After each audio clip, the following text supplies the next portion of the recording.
السلام عليكم ورحمة الله وبركاته. مرحبا بكم معايا في فيديو جديد في قناتي هميزات وعروض أميمة.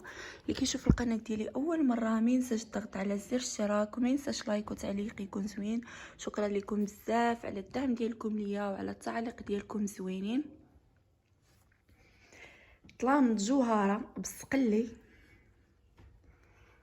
هانتوما في التفريشه غزالين مبهجين، هانتوما بحال جداد نقيين. الطلميطه كي دايره راهما فيهم لاستيك.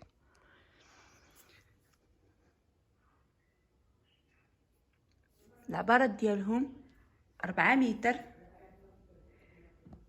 في 2 متر في 2 متر. كيلبسوا الستاري ديال 4 متر 2 متر 2 متر 14 المخده. الثمن ديالهم 1900 درهم. انتما كي سمعتوا 1900 درهم. ديك الجوهره ديال السقلي الصم الحر فيه السقلي الابيض والسقلي هذا راه داير بحال البهجه، الثوب ديالها غليظ، شي حاجه معتبره، تفريشه هماويه اللي عشاق الذوق الرفيع مع 14 مخده ديال السبعين. بالنسبه للسفيفه ديالهم شوفوا ما شاء الله راها معتبره متقونه، ويعني التفريشه بحال جديده، غير اللي ما بغاش يفرش. اللي بغاهم 0641 67 33 95 والارسال لجميع المدن.